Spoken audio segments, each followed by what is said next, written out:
And I can remember a day that I was asked to go out with him when the wind was blowing about 45 miles an hour to Goose Lake up in Jewell. And we got to the lake, untied the canoe. The wind took the canoe at least 40 yards away. We went to rescue the canoe. We hauled it down to the lake's edge. And he looked down across the lake and he said, "Well, Paul, I don't think we ought to go." And I agreed with him.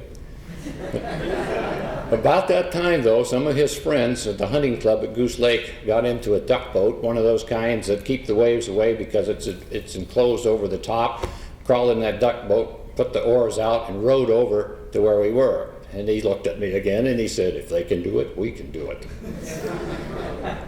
So we went out on that lake for 2.5 hours. We had to stay in the lee of the island.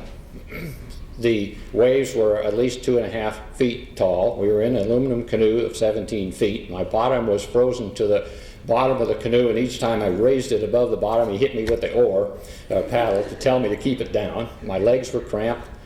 We poled that canoe because we couldn't paddle it and keep forward progress. The next day, after I had recovered enough to go into the office, he came into the office and said, "How are you doing?" And I said, "I'm not doing very well. I had aches in every intercostal muscle between my ribs and anything that I had worked with." He said, "Well, I'm doing fine." And I said, "I could appreciate that, and certainly call on me to go with you again anytime you'd like to, but let the wind drop down." But Paul Arrington was a special kind of person, and it was also my privilege and pleasure to do the teaching that he did after he passed along during my early time at Iowa State University.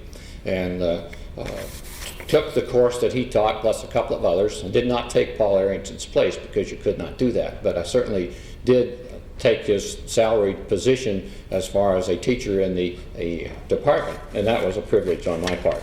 Well, what I would like to do is let you know that Dr. Arrington's love and understanding of nature is shown in 4 popular books that he has written: Of Men and Marshes, Of Red God's Call, Of Predation and Life, and a new book that has come out as a collection of his essays, A Question of Values. Paul L. Arrington passed along a priceless heritage of conservation wisdom and insight to those of us who have the opportunity to read what he wrote, who benefit from his skills, and who must continue to question and enlarge upon his findings. So on the occasion of the 25th Paul L. Arrington Memorial Lecture, we again recognize and pay tribute for his special qualities as a person and as a scientist.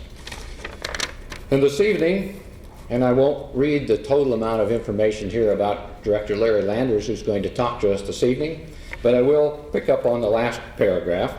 And we have selected a person for our 25th Paul L. Arrington Memorial Lecture who has an extensive involvement with forest and wildlife management, with the use of fire as a tool, and who has both private and public work experience.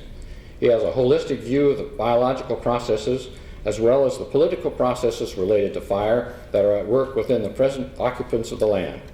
Director Larry Landers will present a lecture this evening entitled Fire in North American Wildlands, A Need for Decision. Director Larry Landers.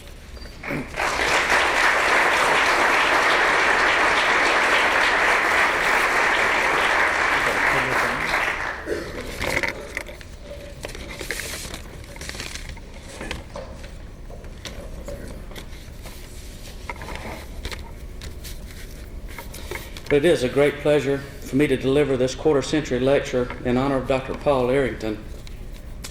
When I began my formal study as a wildlifer, which was also about 25 years ago, by the way, my very first biology class centered around Arrington's work on population dynamics of wildlife. And in many ways, my personal career has been strongly influenced by the foundation he laid. So before giving my talk tonight, I'd like to relate to you a short story about him. When he was a student in the 1920s, the profession of wildlife biology was just beginning. There were very few university wildlife programs and practically no funds for graduate students.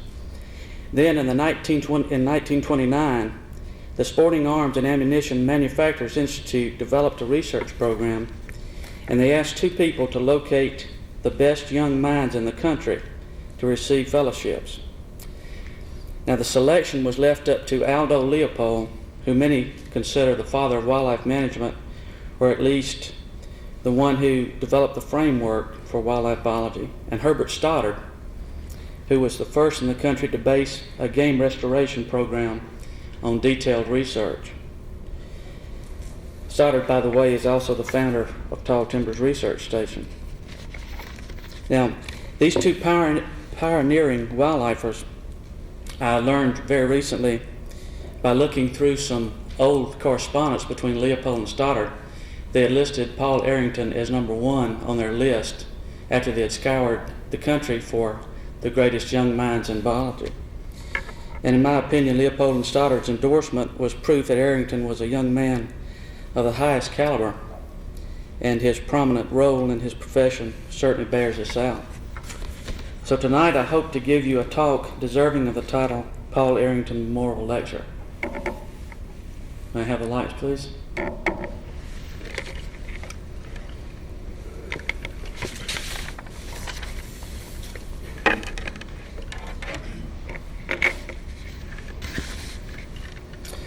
Among the most abundant features of our planet are the ingredients of natural fire, which include lightning, organic matter, and oxygen. Now, fire has been a driving force in development of most types of vegetation in the world, and it has been central to the progression of man at every step. So in my talk tonight, I hope to pique your interest in fire's importance in managing natural resources, maintaining wildland integrity, and contributing to the stability of our environment. Now, we know that fire has been used for many purposes since the beginning of civilization and even before. Some of the early uses that we understand is that fire was used to expose starchy plant material on the ground for food, to pick up burned over bird eggs, for example. That's another use. And fire was used to deal with pests such as poisonous snakes and biting insects. We also know that it was used to rob honeybees. Another use attributable to early man was to increase production of edible berries and other fruits. And at some point, an interesting thing occurred. Early people used fire to drive game for hunting purposes, but at some point they learned to produce greenery on the ground that would actually attract herbivores, and we think that that is probably the first step in livestock domestication. And of course, of great importance is agriculture. Slash and burn techniques have been utilized for many thousands of years, and in fact today 1/4 of our dry land surface of the earth is involved in slash and burn agriculture. Not only was fire utilized in cultivation, but the major crop foods that we use today were all derived from fire-dependent plants. Here's an example. This is a perennial grass that lives now only in the mountains of Mexico, called teosinte. It's in the same genus as corn. We tracked the progression of corn from a 2-row to a 4 to a 6 to an 8-row corn that we have today. And it's just through a selection process, people selected this particular plant as one of our major foods. Now, many of the same uses of fire continued on up till about the turn of this century, and in fact, many are used today. But about 1900, a major shift occurred in emphasis in many parts of this country from the agricultural grazing economy to wood commodities. This brought great changes to us. In a matter of 20 or 30 years, up to 95% of some forest types that were fire dependent were destroyed by logging.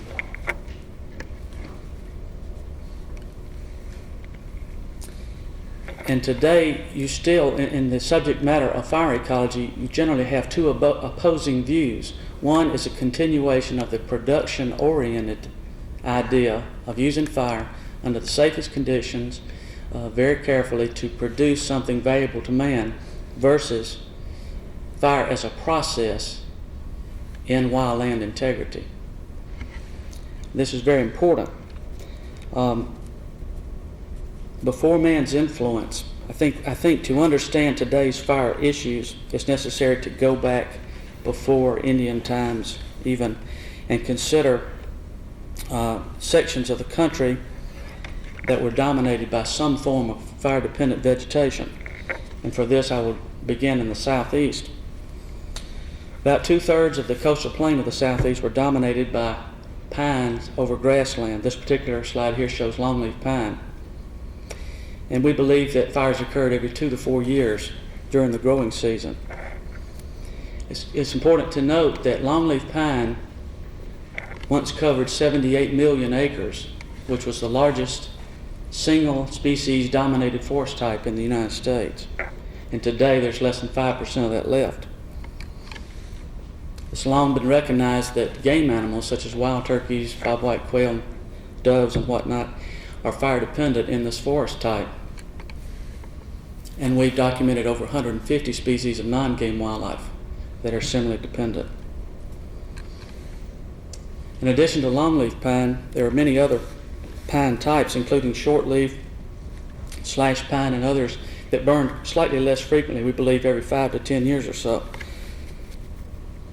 And there are also several intense fire habitat types in the southeast. Here's a slide of sand pine scrub community, which burn naturally every few decades, and as you can see, burn fiercely. And some of the inhabitants of that type, this is Florida scrub jay, an endangered species. This particular habitat type has more rare, threatened, endangered species than any other type in North America. Another example is the pond pine shrub community, sometimes called pecosins or Carolina bays. This is after a lightning set fire. Prior to this photograph, and I took, the vegetation was about 6 feet tall underneath, just pure vine and shrub cover, and now you can see it's all gone and burnt very intensely. You see scattered pond pines. They survive fire by resprouting and by having serotinous cones, which means they stay closed until fire hits them and then they explode out and repopulate the area. A lot of ecologists believe that fire entered this habitat type about every 10 to 20 years or so. There are also similar types, different pine species, different shrubs that reacted the same way. The New Jersey pine barrens with the pitch pine is an example. That type extended all the way up into southern New England. And in the southeast, no habitat type was completely fireproof. Even swamps like the Okefenokee burn 3 to 4 times per century. Now, with the total decline of fire activity in the southeast has been the decline of a great number of rare, threatened, and endangered species. This is a red-cockaded woodpecker, which lives on living longleaf pine trees that are very old and has a certain type of heart rot. The southern fox squirrel, which is the largest tree squirrel in North America.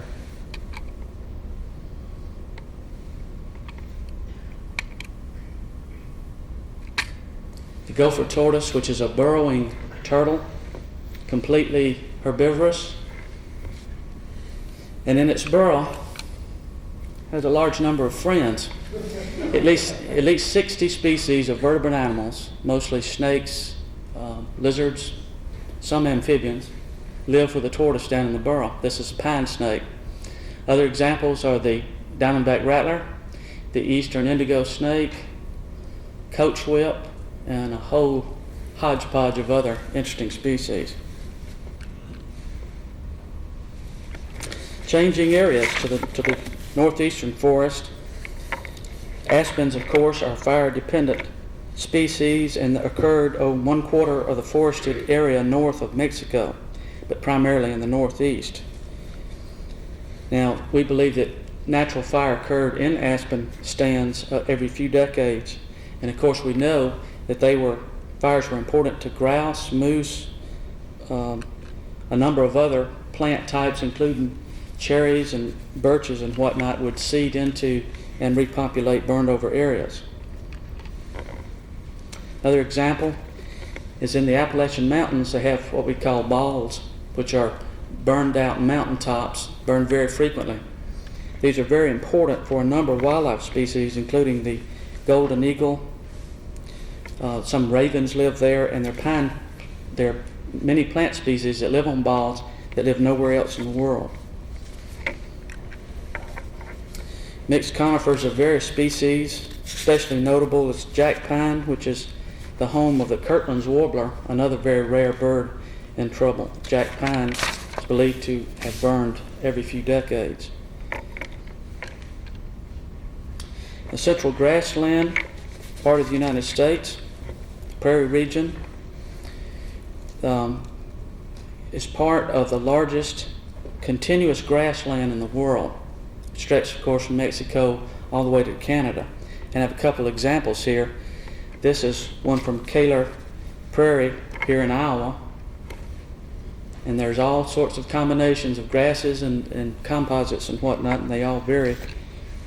It's another one from Wisconsin. And most likely, from the descriptions that we have of prairies, the land where we are right now, for example, where this building is sitting, probably burned at least 2 times per decade back when nature had it all, because it was treeless, and we know that just a few years after a cessation of fire, we got an influx of woody plants that were not here when the habitat types were first described.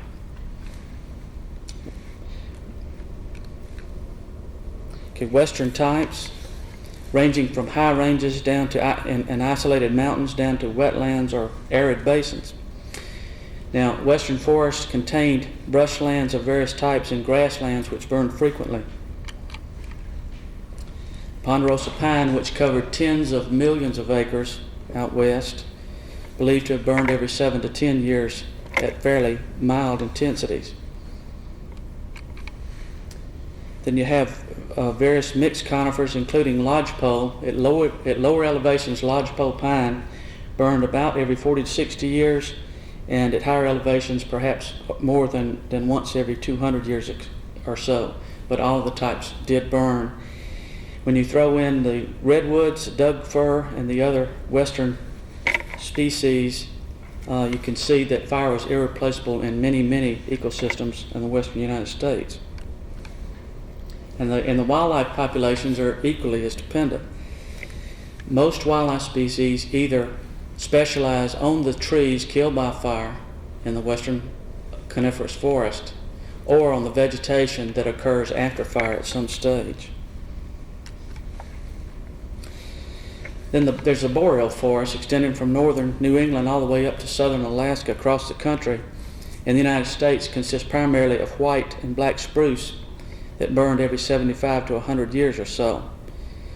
Also included in the boreal forest are jack pine, tamarack, balsam fir, northern white cedar, and several other conifers. It's important to note that the habitat mosaic concept applies in the conifer forest, and not just in the boreal forest but throughout the whole country. That is, that trees of different aged groups would finger into each other. You might have very old trees next to strands of middle-aged trees next to very young trees in nature. This concept is extremely important, and it was important to all of the wildlife inhabitants of such forest. The moose, grouse, and whatnot require several different stages of vegetation or ages of vegetation to exist, and putting the pieces together is what nature did in a mosaic fashion, and something that we need to think about in management down the road. Now, given this little background here, my next discussion will go into whether fire should be considered a tool or a natural process. Of course, it's utilized in many forms of land management today for various resources, and in many ways it's much better to utilize fire than some of the alternatives, such as chemical or mechanical control of competing vegetation for whatever you're trying to produce. These other alternatives increase health hazards to people and wildlife. They pollute waters, increase soil erosion, and also have mounting costs that are related to society in one way or the other. many parts of the country, there's a tug of war going on right now. The resource production people are on one end, and the people who believe in complete wildness are on the other end. In our part of the world and in Florida, for example, the red-cockaded woodpecker is a central item. Those who believe in wildness would like for the old longleaf pine trees to exist, so the woodpecker will exist and all of its associates, plants and animals, will thrive. And those believing in strict timber production would like to replace all these old trees with younger, fast-growing stock that would, of course, produce more money in a shorter period of time. So in many cases, the only real concessions for wildness results from lawsuits levied against a federal agency to protect a federally listed species of wildlife. But there's good signs that this problem is changing. The most debated issue in fire ecology today involves wilderness. And here again, we're talking about degree of intervention or management as compared to the let alone concept. And I will use Yellowstone Park as an example here. The little sign that you might see when you enter any of the gates of Yellowstone says, "For the benefit and enjoyment of the people." And you see this sign everywhere you go in national parks. And it's important to keep that in mind. But Yellowstone is also the largest temperate preserve in the world. And it's been so since its establishment in 1872.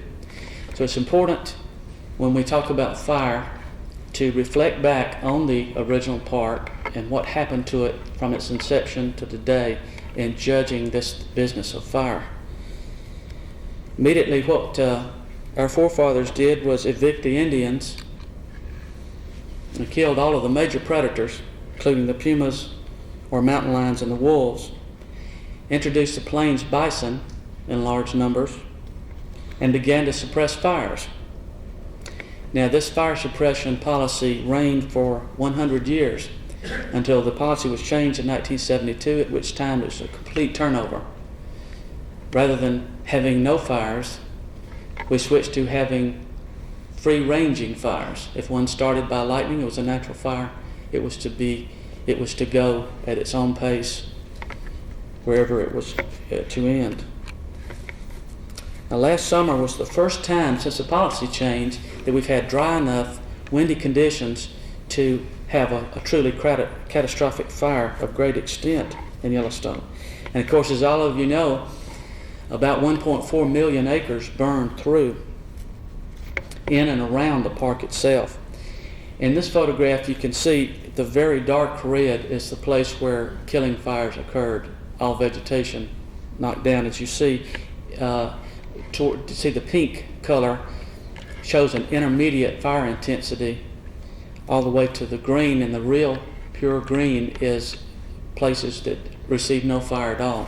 So you see that there was, when you say that 1.4 million acres burned in Yellowstone, you have to remember that you're really talking about 1/3 or so of that actual area burning in any way, form, or fashion. Now, a major question that has to be answered in fire policy is, has the diversity that was there before we made it a park, has that diversity been reduced? And I think it has. Before the fire, or before the policy of the park began, or before we even had a park there, scientists believed that aspens, willow, and brushy habitats burned at least 4 to 5 times per century, and the grassy areas burned even more frequently than that. At least that's what the best data we have shows. More importantly, we had an increased average age of the lodgepole pine. Remember, 100 years without fire meant that very little new lodgepole pine was being produced. That which was very young at the beginning of the park joined the ranks of the old, already flammable trees And so larger areas became flammable. Almost continuous fuel was built above ground during this period. Remember the mosaic idea. The old stuff will burn, the young stuff will not burn. You cannot make it burn. Okay? So just by allowing that time to pass, 100 years or so, we increase flammability in the park. Some other major changes we had, even before the fire, the range quality was greatly decreased for elk, bison, deer, moose, and beaver. In fact, the beaver's heading towards extinction right now. Just a great overuse of the plant resources that were there by the existing grazing animals. Now, some of the National Park Service administrators believe that we should leave these animals alone, that they will continue to build up as they are. But at some point, the natural mortality will approximately equal the birth rate. And this is something that only time will tell. And some other concerns that people have raised about the fire. The northern part of the range of Yellowstone did not receive fire. They were all extinguished before they got there. And that's where most of the grazers live. Grizzly bear foods were destroyed by the fire. And the dumps that bears utilized, say just a couple of decades ago, have all been closed down. So there's a great reduction of food. Now we're moving grizzlies, hungry grizzlies, with aircraft out of the park and trying to find some place that they will live for some period of time. Now, the public outcries are for feeding wildlife, for establishing exotic plants all over the park to feed wildlife. And there's been a backlash from this thing, which is reversing the plans to reintroduce the mountain lion and the wolf into the park in any significant numbers. There are also several lawsuits against the National Park Service. People are being asked to resign, and in general, politicians at every level are plotting to overturn the fire policy. And as you probably know, they have done that so far. Right now, we have returned back to the no fire policy in all of our parks in the United States. Now, in defense of the National Park Service, I'm not a total critic of theirs. I'd like to point out that letting lightning fires expand was the only way for essential burning to have occurred, because the agency would not allow itself to take responsibility for setting prescribed fires under any circumstances. So this way was the best way given that set of circumstances. But now I'd like to add some personal notes of my own that I believe would be steps that would help perpetuate diversity in Yellowstone. First of all, I think we should separate recreational facilities from the wilderness areas.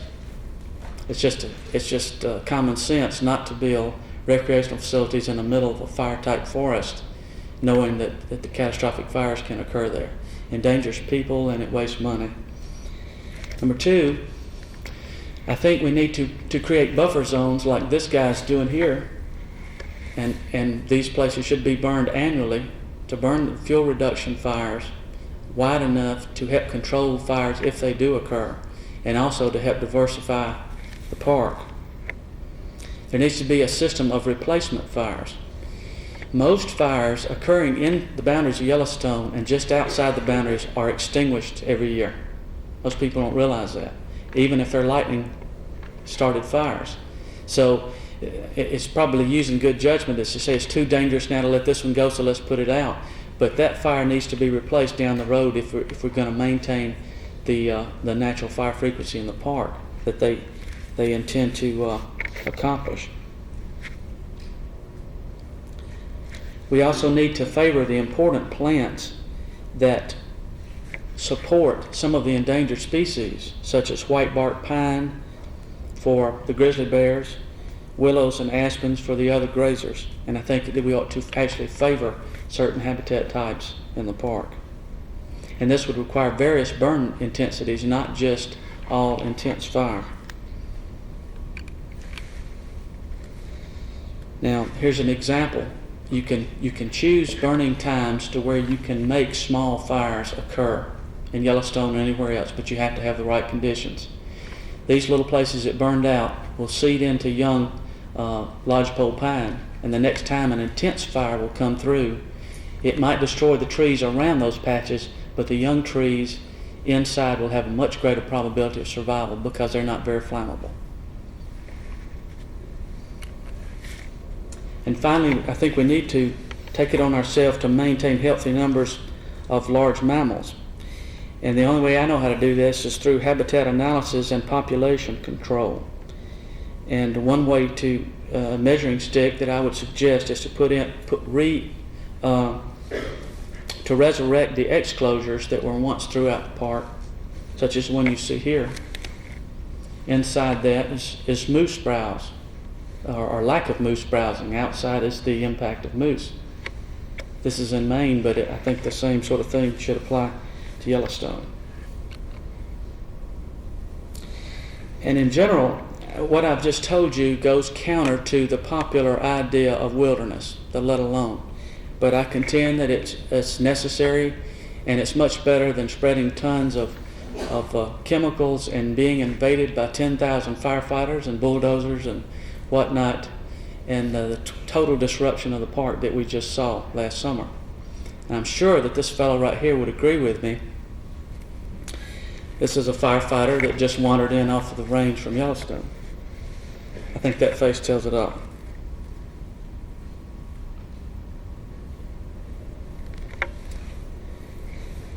Now, with this background then, I would like to stick out my neck a little bit and discuss some possible global implications. That is, what are the large-scale questions and complexities in regards to fire? I just want to raise some questions. First of all, why should society be concerned at all about blockage of fire? We all know that man has always conquered the environment, and that's how he moved forward. Those of us who value wild systems would point out and give examples that extinction of wild species is very much a shame, that wild species have psychological importance to man. Some wild animals exert biological controls on some pests such as rodents and insect problem species, and that most of our medicines and foods are derived from wild things, and we really shouldn't destroy something before we test it. At least those very basic components should be considered. But there may be even more far-reaching importance of lightning and fire systems. We know, for example, that trees are the major receptors of lightning. Now, the greater the lightning activity, the greater the cloud activity, and therefore the greater the rain activity is locally in a lot of situations. So my question is, that are frequent destruction of forest and reduced lightning regimes contributing to present droughts? Another thing to consider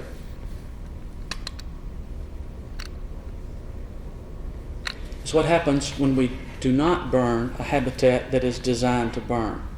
One thing that happens very quickly is that organic matter builds up in the soil. That means that acidity will increase in the soil. This has been measured all over the world. Fire exclusion makes the soil more acid. And then what happens when water from the clouds moves through acid conditions? The water also becomes more acid. So my question is, through fire exclusion, are we adding to the acid environment problem? Another sort of far out question I've got for you. We learned over the ages that billowing smoke as it comes up from fires and enters the atmosphere actually decreases air temperature. Over Yellowstone, for example, for weeks at a time, over large areas, the average temperature dropped from nearly 100 degrees to 55 degrees and stayed there. That's a tremendous reduction in heat. So you do have this screening effect. Now, I'm wondering if it will influence the drought or have some bearing on the drought, because unusual warming of surface water in eastern Pacific Oceans, it's called El Nino, has been found to be very closely linked to the degree of wildland fire activity in the southeastern United States. Now we know that El Nino events are increasing in occurrence over time, but we don't know why.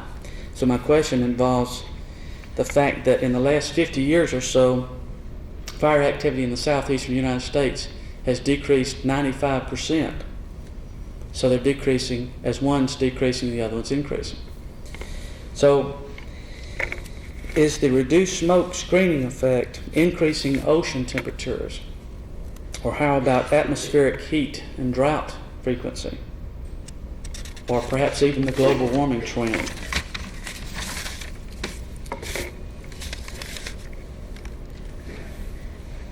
And my primary message is that fire is forged into virtually every vegetation type and into each step of man's progression. American landscapes are dominated by fire-type ecosystems, and stopping the process of combustion leads to unnecessary death of countless life forms. It may also be contributing to many of our major environmental problems. So I urge that we work to promote fire usage in the production of land-based natural resources, and we encourage land stewards to maintain natural values of the lands that are held for the public. Much hinges upon our collective input into wildland fire issues, and I hope the 1990s will see the American public striving to return this life-giving process back to its wildlands. Thank you.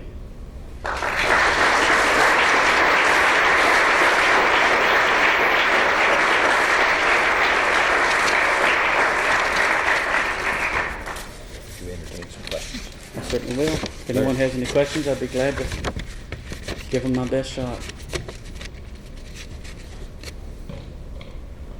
Yes, sir. Do you think it's feasible for Yellowstone Park, being 2 million acres in size, that you actually carry out a prescribed burning program? Is it feasible to carry out a prescribed burning program on Yellowstone given its large size? Of course it is. The larger it is, the easier it is. You have more space to work in, especially now when you consider that so much has burned and absolutely will not burn again. You have these natural fire breaks everywhere. And if you take that and add other fire breaks to that, you probably could do an awful lot of diversification of the park without ever putting a plow in the ground. And you see, Yellowstone is large enough to let lightning fires go. Most of our preserves are not that large. See, so they're already doing prescribed burns in 500,000 acre preserves, 750,000 acre preserves. So it's feasible, and in my opinion, it's the only way we can either do that or put this burden on the next generation. The same thing is going to happen. History will repeat itself, and I don't think we ought to let that happen. Because I don't think we ought to lose species by sitting and holding on to a weird policy that doesn't work for us. You see, I'm pretty dogmatic myself. I have very strong views about a lot of things, but when I see that something doesn't work, I try to change my mind a little bit, and I think it's up to us to change our government's mind on this particular policy. But we can't have a no-fire policy. That's the worst thing they could do, and that's where we are right now. Back? What are the prospects for the federal fire policy changing? What are the prospects for the federal fire policy changing? We've been told that between now and August that there will be a new fire policy. Presently, the President of the United States has put the whole thing on hold until he hears from scientists, from the public. There are public hearings across the country in various places. Maybe some of you have been involved in them here. But it's an important enough issue. The way I feel about it, it's our park, it's our land, and we deserve input into this system. And the more you know about fire, the more you realize how important it is, then I think the more you see how we've got to be involved with this particular thing.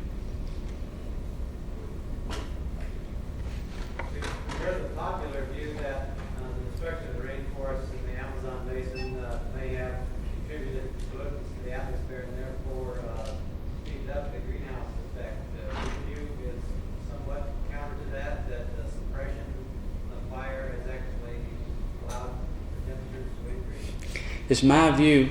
Okay, what I've said does, I know, appear counter to the common theory of the greenhouse effect and the slash and burning of the rainforest, but it's not counter at all.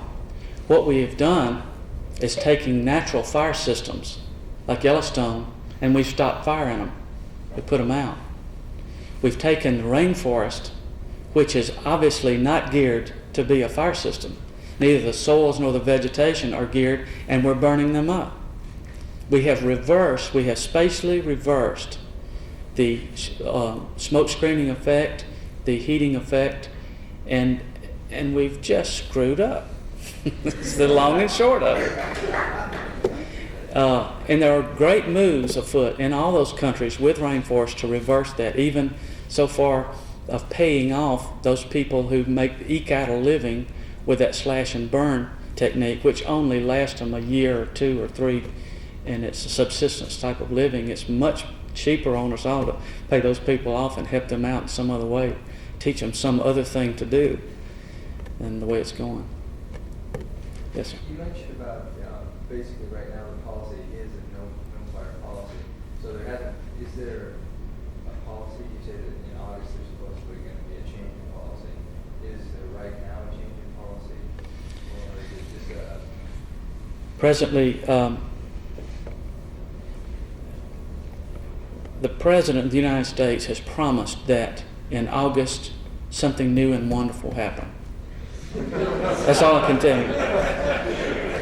Presently, we have returned back to the Dark Ages. The same place. You see, this is not a new thing that we're experiencing. All of us, or most of us, are just too young to remember. But at the turn of this century, the reason we had a no-burn policy all across the United States is because of terrific wildfires out in the western United States. It scared us to death, so we put a stop to it. And here we're not learning this. We're not learning the lesson that's well written for us already. We're reacting the same way. In Florida, in 1985, we had many, many thousands of acres burned up, even boats burned up down in wet places. And rather than seeing what to do, was to take fire, say this is proof that we need to prescribe burn and reduce this fuel load that accumulates over time. Fight fire with fire. What did we do in Florida? We went out and bought more bombers so we could spread more water next time a fire got out. We work against ourselves. But we will overcome somehow. Any other questions?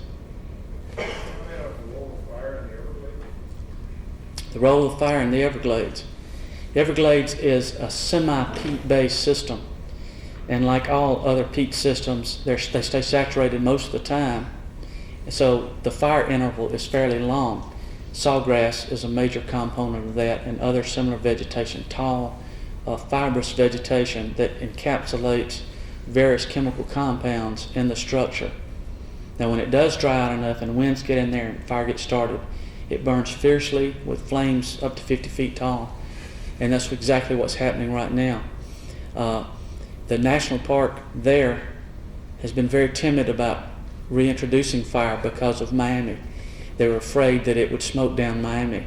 And nature has proved that they were right. So I doubt if maybe they will wait another 25 years again before using fire in there. But there are a lot of endangered species, even snails and things that eat snails and rare plants and all in that system are fire dependent. They're not only increased by it, but their seeds are actually triggered by fire, very much like some of the pines out west are triggered by fire.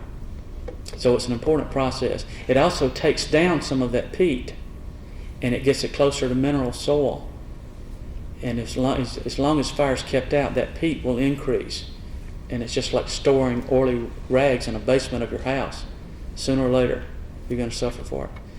And that's what's happening right now. We expect at least 150,000 acres to burn around Miami. So maybe this will get some results on they've got an attempt in for prescribed burning and down there in the marsh. Yes, sir. What are some of the symbols for information on fire that will be used in terms of the fire policy? Where will that information come from?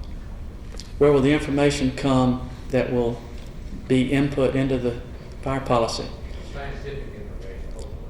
The scientific, there are 6 meetings in the next 2 months across the country about this subject from the scientific angle.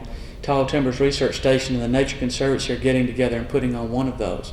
So if you want additional information, middle of next month we will have this conference and it will have proceedings coming out. So there's one source there.